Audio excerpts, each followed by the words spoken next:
అలాగే దీన్ని కూడా. అయ్యో,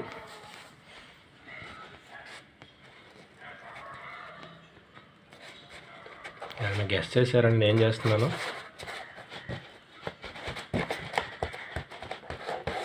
ఇప్పుడు ఫైనల్ అవుట్పుట్ ఏంటో చూడండి. ఫస్ట్ రెక్టాంగిల్ లాగా కట్ చేసింది, ట్రయాంగిల్స్ లాగా డిఫరెంట్ ముక్కలు, ఒక నిర్దిష్టమైన షేప్ అంటూ ఏం లేదనమాట. అలా కట్ చేసినవి అన్నీ కూడా ఇక్కడ వచ్చినాయి.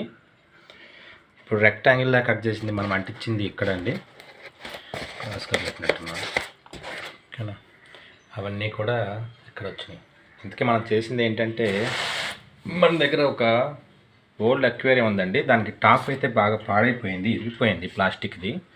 ఇప్పుడు టెంపరీగా ఉండడం కోసం అన్నట్టుగా దాని మీద థర్మాకోల్ షీట్స్తో ఒక టాప్ తయారు చేశాను అనమాట. చూడండి ఫైనల్గా ఎట్లా వచ్చిందో అది. ఇట్లా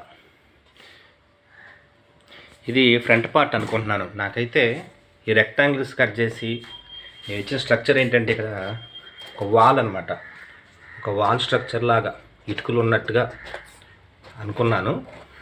మరి అది కరెక్ట్గా వచ్చిందో లేదో మీరే చెప్పాలి. ఓకేనండి. నెక్స్ట్ ఇది వచ్చేసి గమ్ము అప్పుడే అంటుకోవట్లేదండి, కొంచెం టైం పట్టిద్ది. ఇది వచ్చేసి మన గవర్నమెంట్ ఆఫీసులు పాతకాలంలో ఉన్న పెద్ద పెద్ద బండరాలతో కట్టి ఉంటాయి చాలా వరకు. ఇప్పుడే వాటిని రీమోడల్ చేసి ఇటుకలతో వాటితో కడుతున్నారు. కానీ ఒకప్పుడు మన కలెక్టర్ ఆఫీసుల దగ్గర నుంచి గవర్నమెంట్ హాస్పిటల్ నుంచి అన్నీ కూడా ఇట్లా బండరాలతో కట్టినవి. కానీ మీకు తెలిసే ఉంటుంది, చూసే ఉంటారు. ఇంకోండి ఇదైతే ఫ్రంట్ పార్ట్ అనుకుంటున్నాను. నాకు ఇది బాగా నచ్చింది. ఈ గ్యాప్లు ఫిల్ చేయడానికి ఏం చేశానంటే, నేను ఒక వాటర్ కలర్స్ వేస్తాను అన్నమాట. ఇదంతా కూడా అంటే ఈ బండరాల మధ్యలో సిమెంట్ అనమాట నా ఉద్దేశం. నవ్వుకుంటున్నారా? నెక్స్ట్ ఇదేమో ఇటుకురాల్లాగా వేసాను. ఓకే, ఇది వచ్చేసి దీని సైడ్ పార్ట్ అనమాట.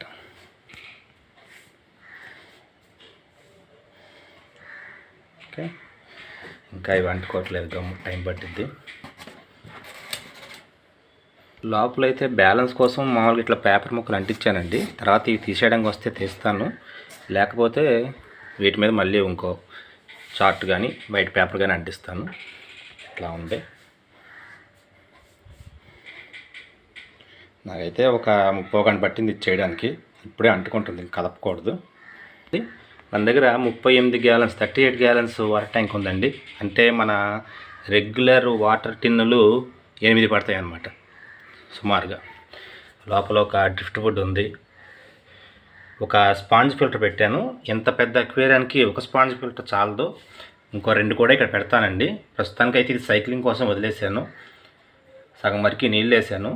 వేసిన తర్వాత మోటార్ అయితే రన్ చేస్తున్నాను. ఇప్పుడు టాప్ చేయడం కోసం మోటార్ని కడిగి మళ్ళీ అక్కడ ప్లేస్ చేశాను, అందుకని మీరు అది చూడట్లేదు. అవి ఎప్పుడన్నా ఫిష్లు స్ట్రెస్ ఫీల్ అయితే లోపలికి వెళ్ళి కొంచెం హైడ్ అవ్వడం కోసం 2 పార్ట్స్ పెట్టాను ఇక్కడ కుండలు. ఇవి మామూలుగా మీరు చూసే రెగ్యులర్ చిప్సేనండి. ఇవి ఉండాలి, ఇవి ఉంటేనే వాటి పూపు కానీ అంతా కానీ వీటి అడుక్కెళ్ళి ఉంటుంది. నీళ్ళు తొందరగా డర్టీ అవ్వకుండా ఉంటాయి. ప్రస్తుతానికైతే ఇక్కడ నేను ఆర్టిఫిషియల్ ప్లాంట్సే పెట్టానండి, ప్లాస్టిక్వి. దీంట్లో ఒక తామర పువ్వు మొక్కను కూడా పెంచుదాం అనుకుంటున్నాను. నెక్స్ట్ సీవీడ్ అన్నదేంటి, డక్వీడ్ కూడా ఉందండి మన దగ్గర.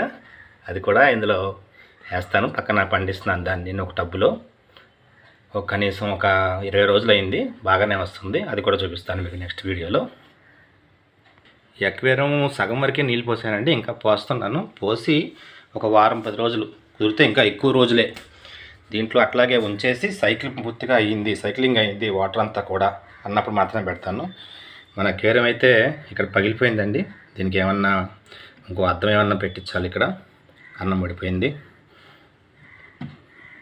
మీద. ఇప్పుడు టాపు ప్లేస్ చేస్తున్నానండి. ఎట్లా ఉందో చూడండి. ఎక్సలెంట్, కరెక్ట్గా వచ్చింది నాకైతే. ఇదండి, నేనైతే దీనికి ప్రస్తుతానికి స్టాండ్ అయితే ఏం చేయించలేదు. కొంచెం ఎత్తుగా థర్మాకోల్ షీట్ లాంటివి పెట్టి దాని మీద ప్లేస్ చేశాను. వాటర్ అయితే నేను ఇక్కడ వరకు పోస్తాను, పై వరకు. ఈ స్ట్రక్చర్ ముందు పెడితే ఎట్లా ఉందండి అక్వేరియం. రివర్స్ చేసి ఆ బ్రిక్స్ లాగా ఏది చేశానో అది పెట్టి చూపిస్తాను. ఇదండి.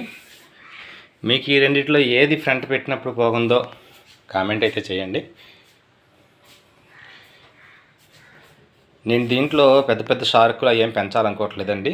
మాలీసు, గప్పీసు, టెట్రాలు లేకపోతే జీబ్రాలు ఇలాంటివి స్కూలింగ్ ఫిష్లు వేస్తానండి. స్కూలింగ్ ఫిష్లు అంటే 6 కానీ అంతకంటే ఎక్కువ ఫిష్లు కానీ పెంచాలి మనం ఒకేసారి. అది కనుక కరెక్ట్గా మింగిల్ అవ్వగలిగితే ఒక మంచి ఫుల్ మూన్ ఫైట్ని కూడా వేద్దాం అనుకుంటున్నాను. ఇదండి ఈరోజు వీడియో. మీకు నచ్చింది అనుకుంటున్నాను. Thank you for watching.